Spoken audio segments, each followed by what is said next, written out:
এখানে কয়েকটি সংখ্যা লেখা আছে। এই সংখ্যাগুলোর ঘনমূল আমাদের নির্ণয় করতে হবে। তো এই কিউব রুট নির্ণয় করার জন্য আমরা যে পদ্ধতি অবলম্বন করি, সেই গতানুগতিক পদ্ধতি অবলম্বন না করে আমরা খুব সহজে এই যে সবচেয়ে বেশি বহুল ব্যবহৃত এই যে সংখ্যাগুলো এখানে আছে, প্রচুর পরিমাণে আমাদের ম্যাথমেটিক্সে নিয়মিত ব্যবহার হয়। এই অঙ্কগুলোর ঘনমূল আমরা কিভাবে করতে পারি সেটা খুব সহজে সেটা দেখব। তো এগুলোর ঘনমূল করার যে সিস্টেম আমরা দেখি, প্রথমে আমাদের 125 আছে, এর কিউব রুট কত হবে? তো 125, এখানে 1 আছে, 2 আছে, 5 আছে। তা আমাদের প্রথমে কাজ হবে এর ভিতরে এই 125 এর যে ডিজিটগুলো আছে, এই ডিজিটগুলোকে আমরা যোগ করবো। এই যে 1 প্লাস 2 প্লাস 5, এটা যোগ করলে আমাদের যে রেজাল্ট আসে, আমি এখানে একটু যোগ করে দেখা দিলাম 1 প্লাস 2 প্লাস 5। ওকে, তাহলে 1 প্লাস 2 প্লাস 5 যদি আমরা যোগ করি তাহলে আমাদের রেজাল্ট আসে হলো 8। 2 আর 1 3 5। এখন এই যে কিউব রুট 3 আছে, এই 3 8 থেকে আমি বিয়োগ করব। বিয়োগ করলে যে রেজাল্ট হবে সেটাই আমার অ্যান্সার 5।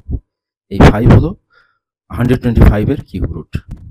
ঠিক একইভাবে পরে যেটা আছে আমাদের, এই যে 2 যোগ 1 যোগ 6, 216, হ্যাঁ, যদি আমরা যোগ করি তাহলে 9 হয়।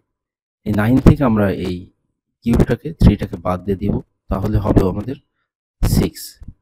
এই 6 হলো 216 এর কিউব রুট। পরে যেটি আছে আমাদের, এই যে 3 4 আবার 3, 3 4 3, 3 প্লাস 4 প্লাস 3, তা আমাদের এখানে হবে হচ্ছে 10। এই 10 থেকে আমি এই 3 বাদ দিয়ে দিব, এখানে বাদ দিলে হয় কত? 7। এই 7 হলো আমার 343 এর কিউব রুট। পরে যেটি আছে 3375, এখানে আমি দেখতে পাচ্ছি 3375 আছে।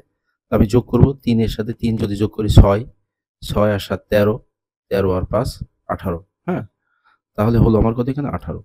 এই 18 থেকে আমি এই 3 বাদ দিয়ে দিব, বিয়োগ 3, তাহলে হচ্ছে আমার কত? 15। হ্যাঁ, এখন আসি আমি যে নিচে আমার যেটা আছে 2744, 2 আছে, 7 আছে, 4 আছে, 4 আছে। 2 প্লাস 7 প্লাস 4 প্লাস 4, আমরা যদি এটা যোগ করি তাহলে আমার 9 আর 4 13 আর 4 17 হবে। 17 থেকে আমি 3 বিয়োগ করব, এই যে 3 আছে, 3 বিয়োগ করলে আমার হবে হচ্ছে 14। এই 14ই হলো 2744 এর কিউব রুট। তো এইভাবে আমরা খুব ইজিলি আমরা এই সংখ্যাগুলোর, জটিল সংখ্যাগুলোর